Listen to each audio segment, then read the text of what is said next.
Biblia rin ay nagsasabi dito sa 2 Timothy chapter 3, verse 1 to 7. No? But know this, that in the last days, perilous times will come, for men will be lovers of themselves, lovers of money, boasters, proud, blasphemers, disobedient to parents, unthankful, unholy, unloving, unforgiving, slanderers, without self-control, brutal, despisers of good, traitors, headstrong, haughty, lovers of pleasure rather than lovers of God, having a form of godliness but denying its power.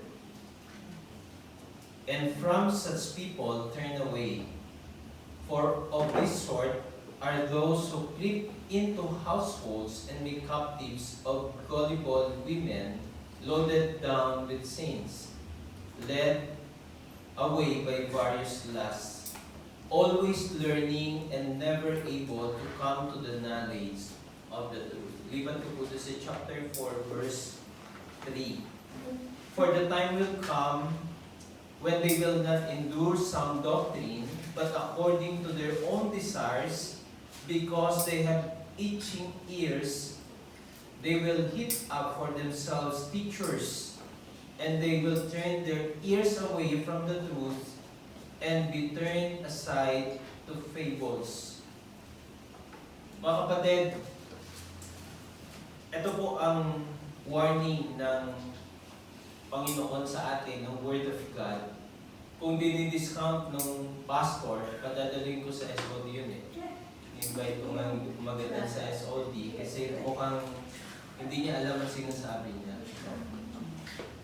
Alam ko, nangingitit yung mga nag-aaral ng Bible, yung mga scholar, yung mga Bible school students kasi walang laman si pastor. Hindi niya alam yung kanyang sinasabi. Magaling siya magsalita, convincing, pero yung kanyang content ay iba. Ano po. So nakita po natin yung nangyayari sa mundo, kaya ay presented ito pong mga bagay na ito. May ikaw. Ito pong mga bagay na ito kasi yung sa Korea, it's confirmed. Ano po, nakausap ko po yung aking kaibigang Koreana.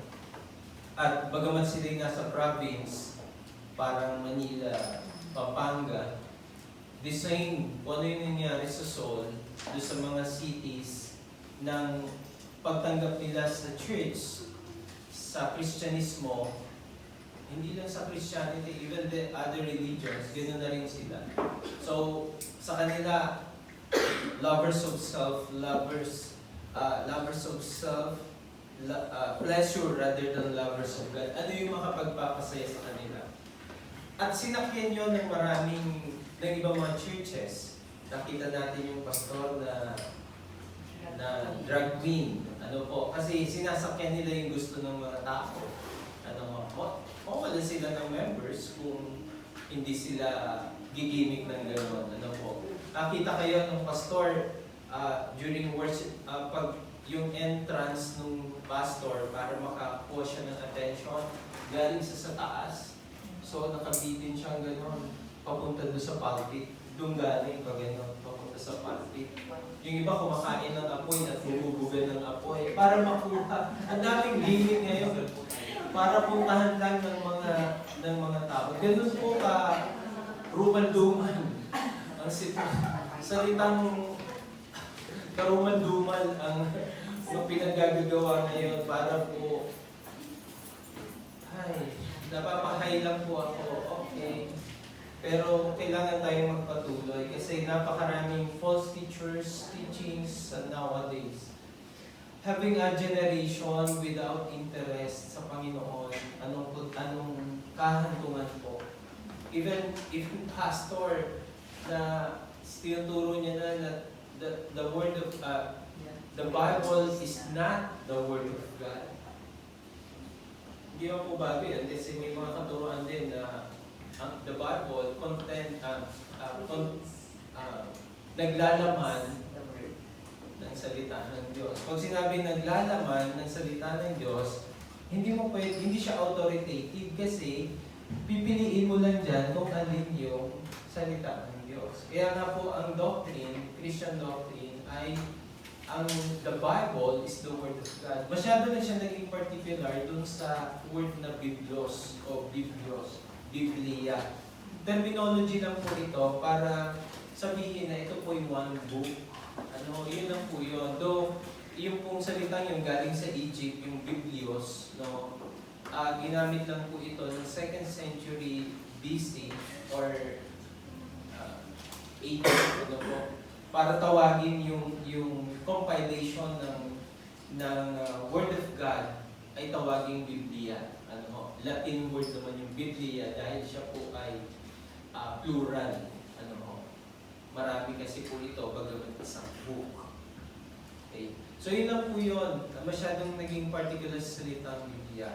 Ito po talaga ay tatawag scripture or Word of God. Yun po.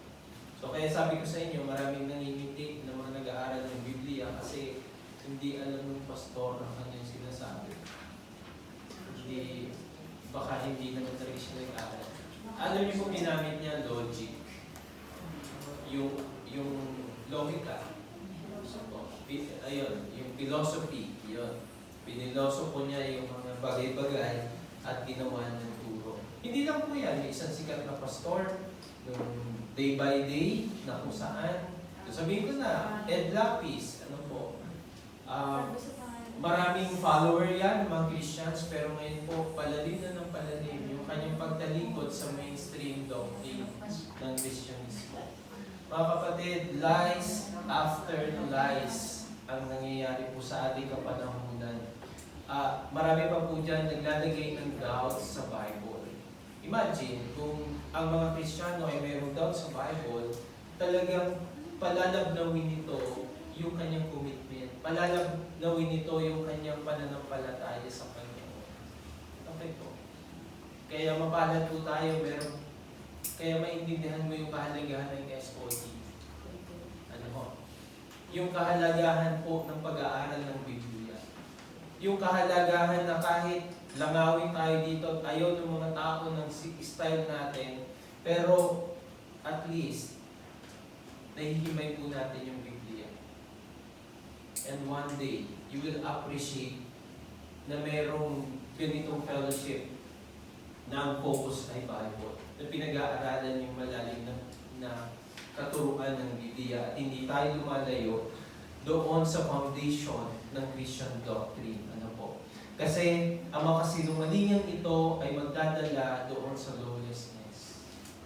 Pinapalabnaw yung salita ng Diyos na sabi doon, kinokontrol daw yung mga tao. Pang-control daw. Hindi totoo yun. Diba? Sabi ni Paul, everything is permissible but not everything is beneficial. Kung anong sa tingin mo makapagpapasaya sa'yo, gawin mo. Diba? Wala naman, kala ko nga dati ang Christianism, ang ating, ang pag nasa Panginoon ka, daming bawal. Hindi po totoo yun. Walang bawal. Walang bawal gawin mo kung sa tingin mo, mag-glorify mo ang Panginoon sa ginagawa mo, do it. Everything is permissible, but not everything is beneficial. Gusto mo magpuyat? Magpuyat ka. Kung sa tingin mo magbe-benefit ka niya, hindi ka magkakasakit niya, do it. Kung sa tingin mo, yung ginagawa mo, nag-glorify mo ang Panginoon sa kahit paggawa ng kasalanan, do it. Yun po ang katotohanan. Malaya kang gawin ang gusto mong gawin. Pero, sinisiguro ko sa iyo, hindi lahat ng ginagawa natin ay nagbe-benefit tayo. Pinapatay tayo ng ilang mga ginagawa natin. Okay po. At ang result po niyan, living without rules, living without order. Anong klaseng buhay yan? Na walang rules, walang order. Yan ang gusto ng generation ngayon. Nakakatakot, nakakalungkot. Kami, pag-graduate na kami. Pag-graduate na kami. Ilang taon na lang. Palapit, habang tumatanda nga, palapit ka sa langit eh. Pag-uwi sa langit.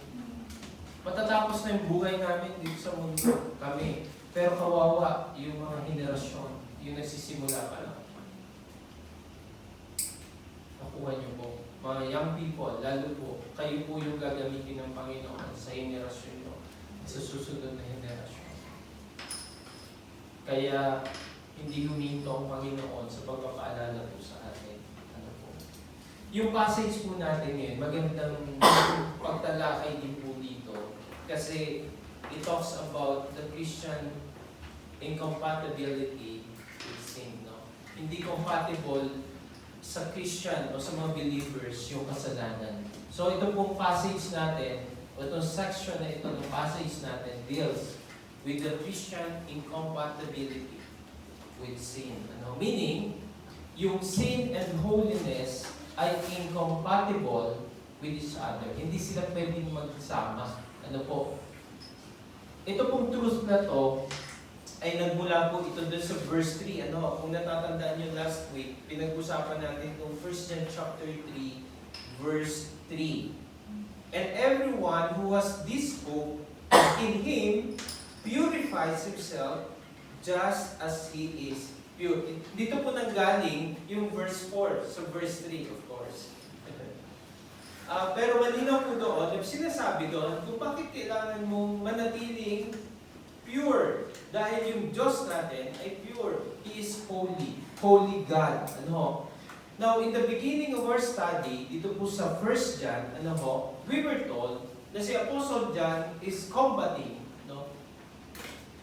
Nilalabanan niya po yung mga katuruan, yung false teachings ng kanyang kapanahunan, ano, yung Gnosticism. Yung Gnostics po believe that matter is evil. Everything na nahawakan ay masama. Isa yung evil, ano po. And only the Spirit is divine. Ang pagtingin din nila kay Jesus Christ, yung katawan ni Jesus Christ ay marumi. At ang Espiritu, ang divine. So yun po yung laganap na katuruan ng panahon po ito ni Apostle John. Yun po yung konteksto ng kanyang pagkakasulat po dito. Ano, may mga nagtuturo noon para palagnawin ang kanilang pagkilala sa Panginoon Yesus. Wala rin pinagkaiba sa panahon po natin ngayon na hinuyub-yub. Alam niyo yun? Nililindol ang mga pananampalataya ng mga Kristiyano ngayon. Ang churches niyayanig, niyuyub-yub para malaglag yung mga hindi talaga taga-church. Panahon ng paghiwalay ng ipa. Hello.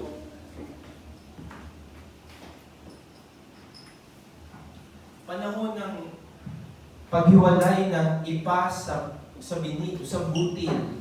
Panahon ng pagpapakita ng Panginoon na bagamat magkakasama ang kambing at tupa, pero ipinapakita ng Panginoon unti-unti kung sino ang tupa at sino ang kambing. Sounds natin? Ngayon. Ito, kaya din yung i-preach natin yun. Napadansa sa grupo ng mga kalakihan. Hindi niya sinita, at sabi niya lang, me. Alam na this. Iba mag-joke si ate.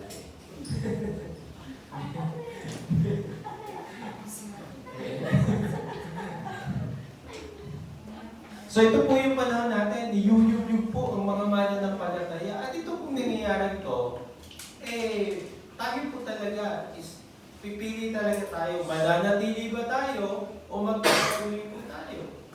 At sinasabi sa atin ng Biblia, ng salita ng Panginoon, we should abide. We should abide. Manatili po tayo sa ating Panginoon. So sa panahon po ni Apostle John, may paniniwala o mayroong kumakalat na turo na kung saan ang lahat ng ang matter ay evil, only the Spirit is divine. At yun po yung paniniwala din nila kay Jesus Christ. So, walang kwenta or hindi importante yung katawan. Kung gumawa ng kasalanan yung katawan, hindi sila niniwala ang tao makasalanan eh. Yung kasalanan medyo ano na sa kanila yan. Insignificant na ang katawan ay gumawa ng kasalanan, okay, kasi ang mahalaga naman yung espiritu. Paano nangyayari yun? Ano po? Paano nangyayari yun? Pwede ba magkahiwala yun? Kahit anong gawin mo sa katawan mo, okay lang yun. Ang mahalaga, yung iyong kaluluwa. No? Sa section na ito ng sulat ni Apostle John, no, ay binibigyan tayo ng 4 na rason bakit ang mga mananampalataya, true believers, cannot habitually practice sin. Hindi pwede na nagpapatuloy sa kasalanan ang isang totoong Kristiyano. Isang totoong mananampalataya. Una, babasahin ko po yung John chapter 8, verse 31 to 36.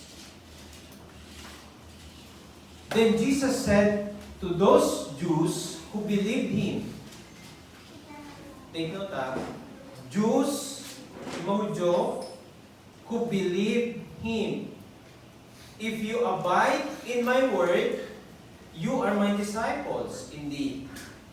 And you shall know the truth, and the truth shall make you free. So pansinin niyo lang po yung those who believe Him.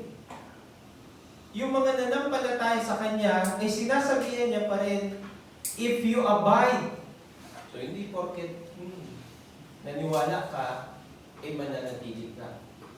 Malinaw po yun. Kasi may pinapaalalahan ng Panginoon na kayong nananampalataya sa akin, ay kailangan manatili.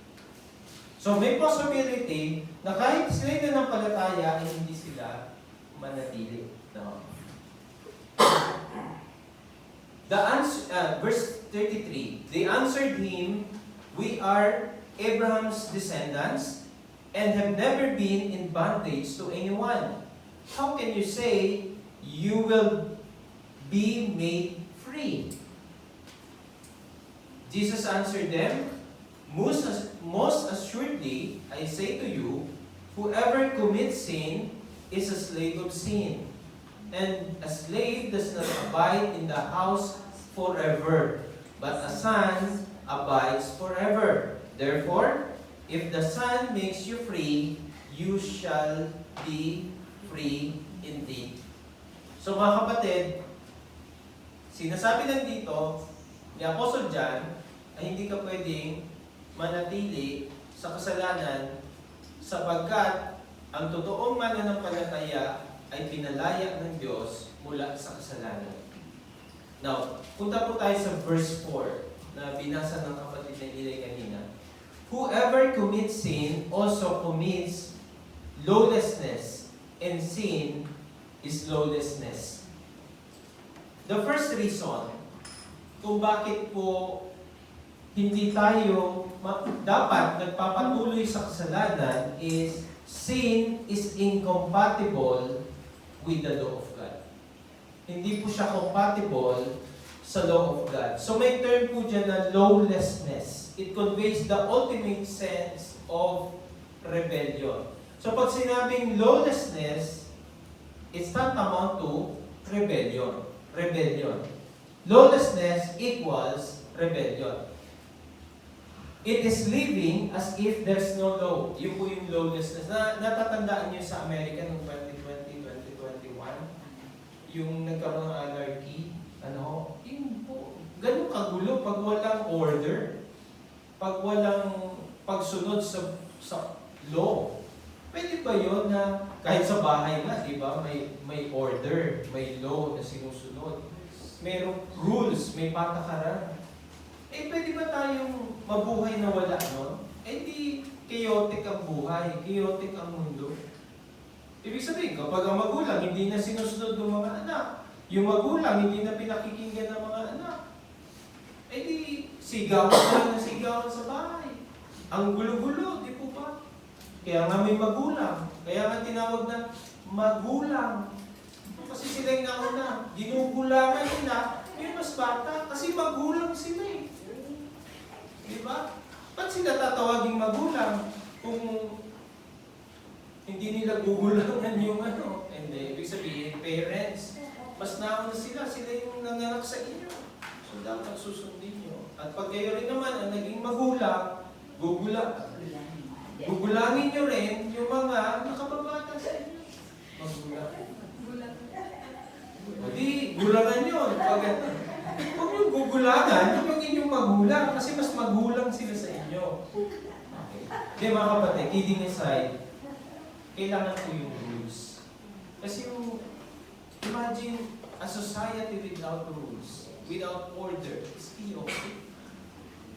Pag yung lawlessness po ang nananatili, it's living, ignoring the law. So yun po yung ibig sabihin ng lawlessness po dito.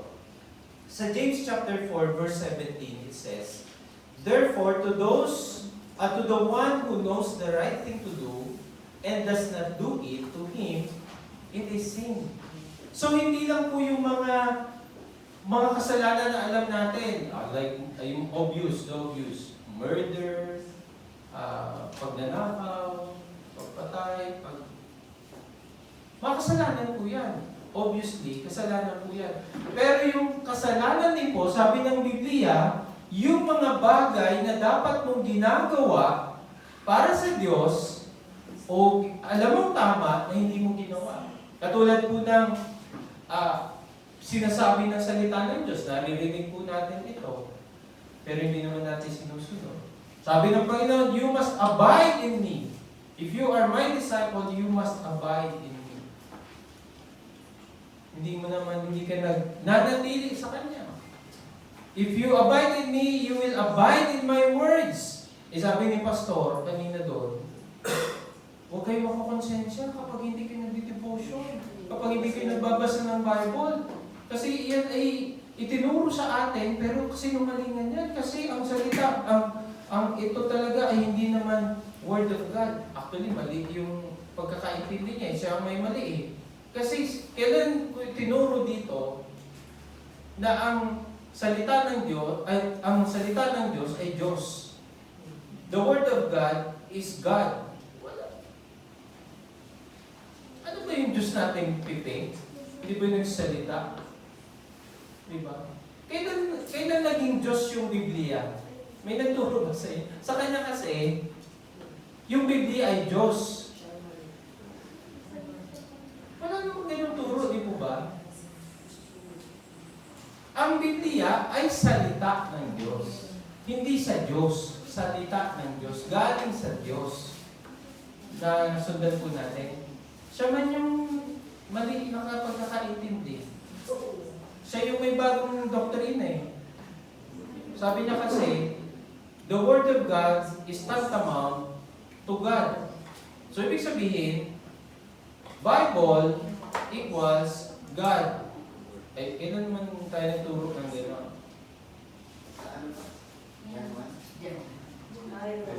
Iba yung word doon. Si Jesus Christ doon. Kay Ed Lapis, at tuturo niya na, concept, si Jesus Christ ay isang konsepto lamang na nagkatotoo. Ganun na po ang turo niya ngayon. Konsepto na lamang. Siya yung word, concept, na nabuhay. Wow. Konsepto na lang si Jesus. Yung triune God, Jesus Christ, the Holy Spirit, and the Father are present in the creation. Andun na sa Panginoon. Kaya in the beginning, God. Andun na po. Elohim. Plural word ng Hebrew word ng God. Therefore, to the one who knows the right thing to do and does not do it, to him, it is sin. Ano ang alam mong tama na hindi mo ginawa? Like, worship. Alam mo, kailangan mo mag-worship, hindi ka nag-worship, that is sin. Hindi po may sabi niya na, ito po, James 4:17. Kailangan mo mag-pray, hindi ka nag-pray, then nagkasama ka sa hindi pananalangin. Kailangan mo mag-offering, hindi ka nag-offering, kasalanan ng hindi pagsunod sa sinasabi ng Panginoon. At lahat ng yun ay pagmamalaki sa Panginoon.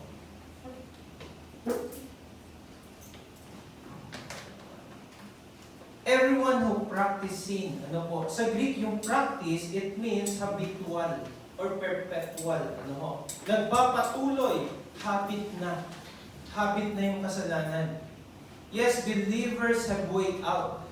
Ito po kagandahan naman sa ating mga mananampalataya. Ano po, may way out tayo. Sa verse 8 and 9 ng chapter 1 ng 1 John. 1 John chapter 1, verse 8 and 9. If we say that we have no sin, we deceive ourselves, and the truth is not in us. If we confess our sins, He is faithful and just to forgive us our sins and to cleanse us from all unrighteousness. Mga kapatid, ito po yung ating way out para maputol yung nagpapatuloy na kasalanan. Ano po? Nasabi doon, hindi pwedeng perpetual yung kasalanan ng totoong mananampalataya. Hindi pwede na walang putol, kundi, alam mo yon, nagsuko ka ng buhay sa Panginoon, you believe in God, pero yung mga ginagawa mo ay taliwas doon sa pananampalataya mo sa Diyos. At hindi naman naputol kung papaano nung ikaw ay bago ka makakilala sa Panginoon o bago ka magsuko ng buhay sa Panginoon, bago ka makarinig ng gospel, ginagawa mo na iyon. Now, nung ikaw ay nakarinig ng gospel na nampalataya ka sa Diyos, ginagawa mo pa din yun. So, nagpapatuloy yung kasalanan. Ano po? Hindi po ito license. 1 John chapter 1 verse 9. Hindi po ito lisensya. Instead, ito po itatawag na built-in guard. Ito po yung gwardiya natin. Built-in. Yung tayo po yung maging mananampalataya against habitual sin. Ito po yung bagong nature natin. Di po ba may isa ka ng bagong nilalang, wala na ang dating pagkatao, ikaw ay bago na. So, kung maging mananampalataya ka, ikaw ay binago na dapat. May pagbabago. Of course, may struggle. Sa Romans chapter 7, araw-araw nag-struggle ka. Hindi ko sabihin, maganda yun, kasi nag-struggle ka. Ang mahirap, kung hindi ka nag-struggle, no? At laging winner yung flesh. Laging winner yung old nature. Kasi hindi ka naman nag-struggle. So, nasaan doon yung pagpapalaya ng Panginoon sa atin mula sa kasama at kasalanan ng Sa Romans 6:12-14, mababasa po natin ng ganito. Romans 6:12-14.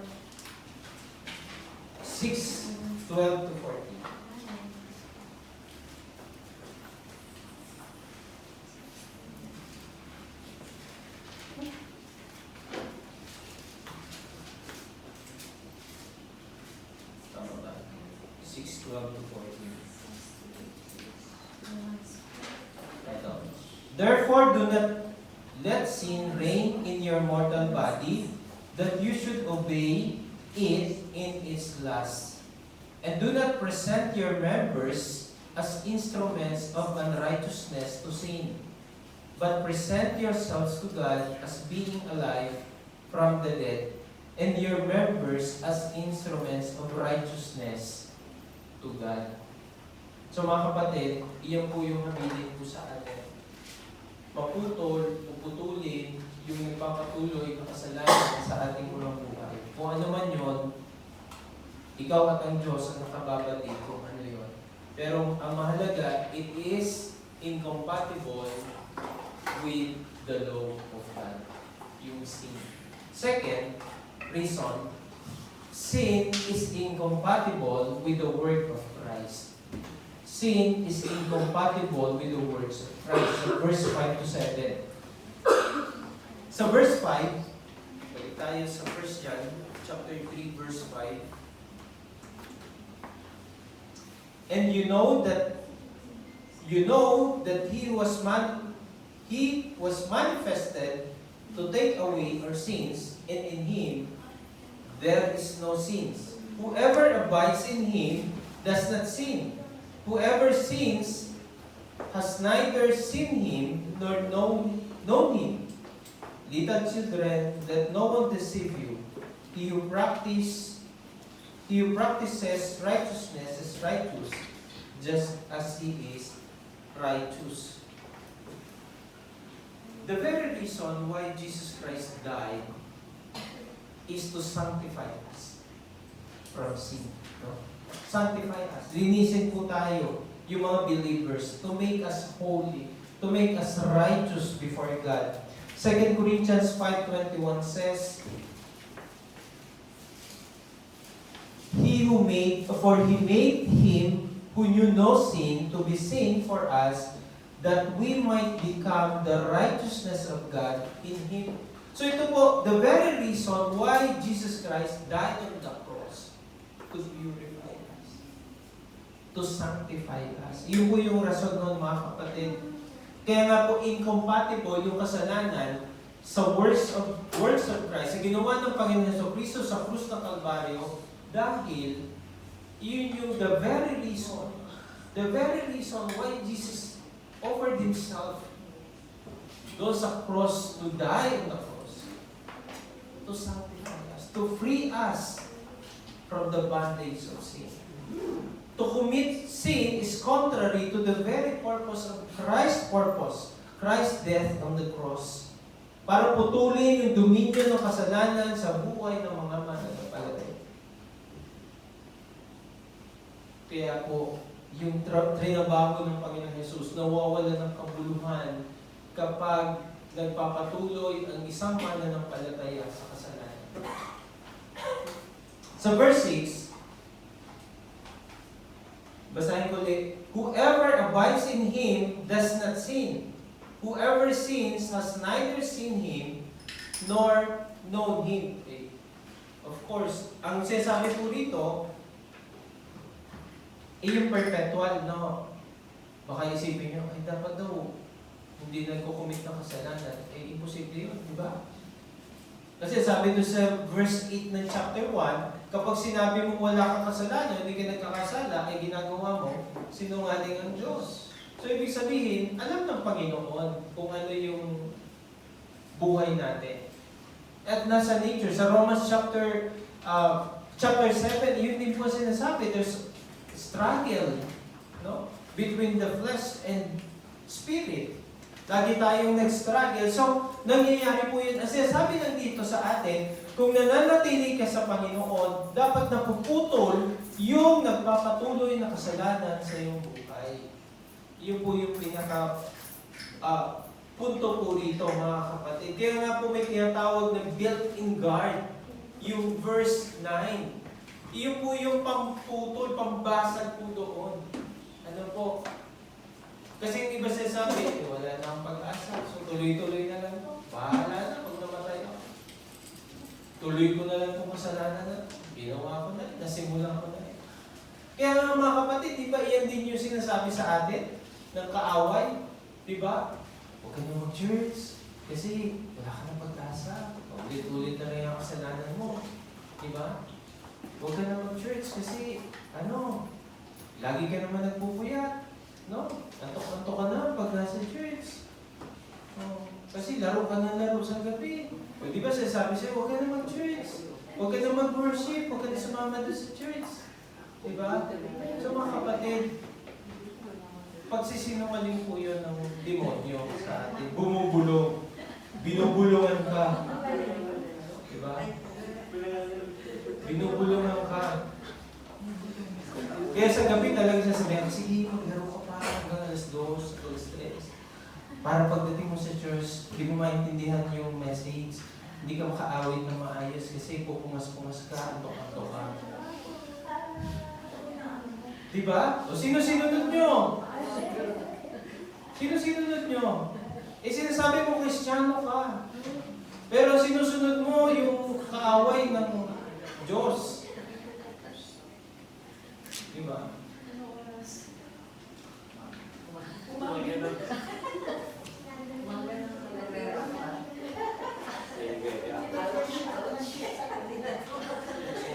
Ako may nakausap akong kabataan natin nung Biyernes yata. Sabi niya sa akin, Pastor, never akong nagpupuyat sa Sabado ng gabi. Kasi alam ko kapag nagpuyat ako ng Saturday night, mag-struggle ako ng araw ng linggo. Hindi ko maintindihan yung worship. Hindi ko maintindihan yung message. Promise niya sa akin yun. Sinabi niya talaga sa akin. At magdidisipulo siya ngayon ng ibang kabataan dito. I-encourage siya na huwag kailangan matulog ng maaga pag Sabado. Napakaganda na. Hindi ko makikilala. Malalaman niyo na lang kung sino yung magdi-disciple sa inyo pagdating sa ano niya. Nakausap ko yan ng Friday. Natuwa na ako eh. Sabi ko naman, bigyan mo naman ng pagkakataon yung design yung kapaglaro. Kaya in-encourage ko sila, okay, ganito. Umattend kayo ng prayer meeting. Huwag kayong hindi atin na prayer meeting dahil maglalaro ka. Umattend kayo ng prayer meeting. Pagkatapos ng prayer meeting, alas 10, mag-start ka na maglaro. Hanggang umaga, kung gusto mo. Para kinabukasan,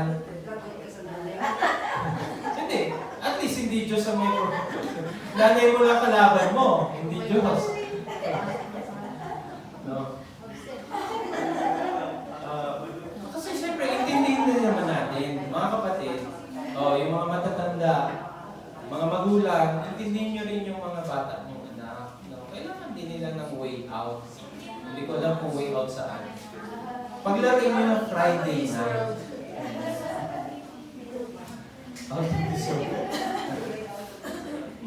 Okay, no? So hanggang umaga maglaro kayo, at least meron kayong maghapon na Sabado para matulog. Tapos sa gabi, hindi na. Wow. Ay, hindi na makakatulog.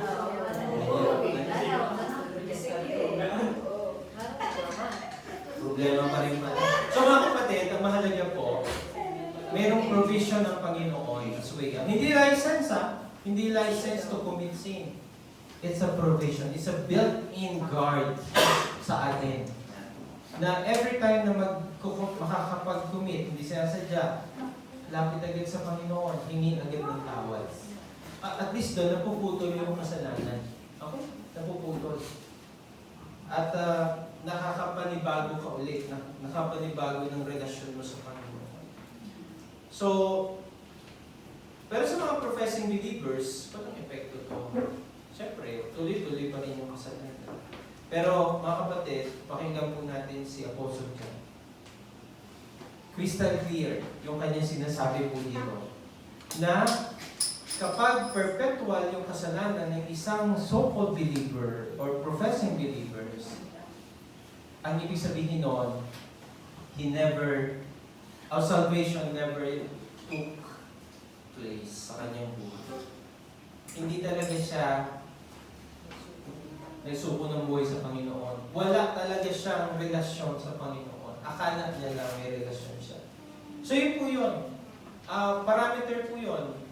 Yung kung nagpapatuloy ang isang mananampalataya sa kasalanan, so-called mananampalataya, hindi nangyari na nagkaroon ng hindi nag-meet up talaga.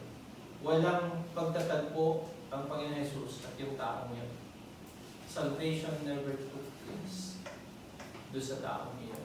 Kaya tuloy-tuloy pa rin siya sa kanyang kasalanan. Hindi siya nakatagpo ng Panginoon.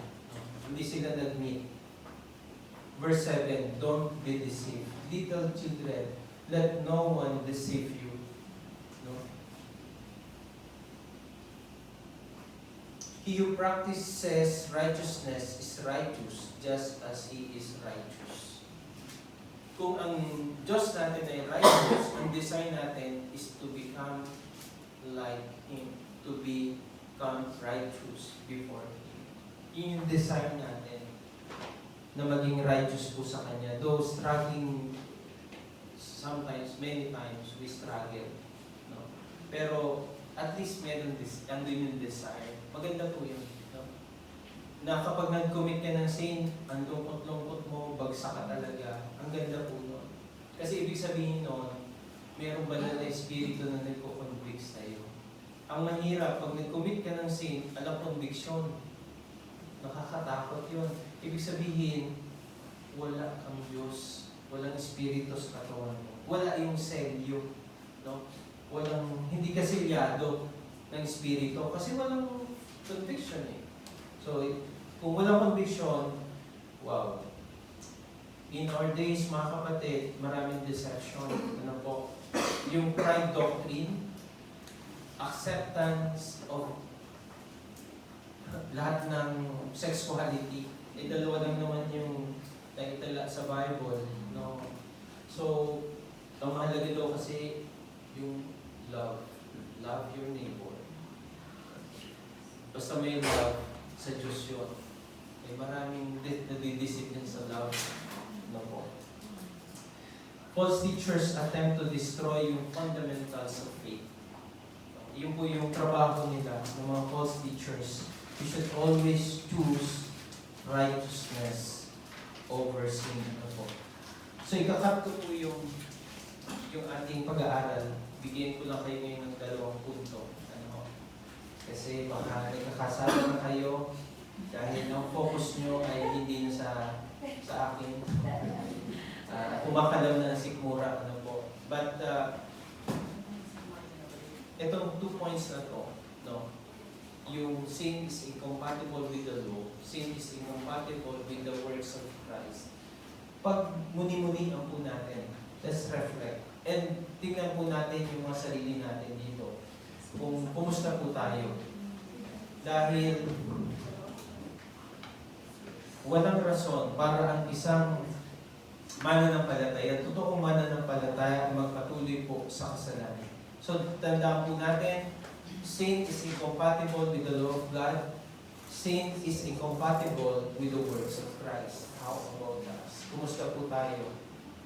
Iwanan ko po sa inyo yung Romans chapter 6 verse 1 to 15 bilang ito po yung ating conclusion.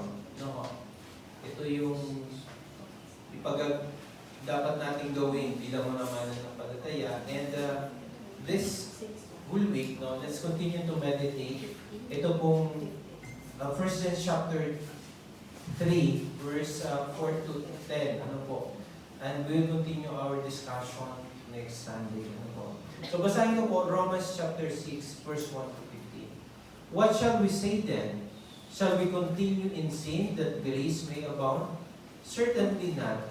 How shall we who died to sin live any longer in it? Or do you not know that as many of us as were baptized into Christ Jesus were baptized into his death? Therefore, we were buried with him through baptism into death, and just as Christ was raised from the dead by the glory of the Father, even so we also should walk in newness of life. For if we have been united together in the likeness of his death, certainly we also shall be in the likeness of his resurrection. Knowing this, that our old man was crucified with him, that the body of sin might be done away with, that we should no longer be slaves to sin.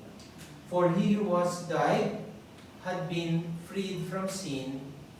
Now, if we died with Christ, we believe that we shall also live with him.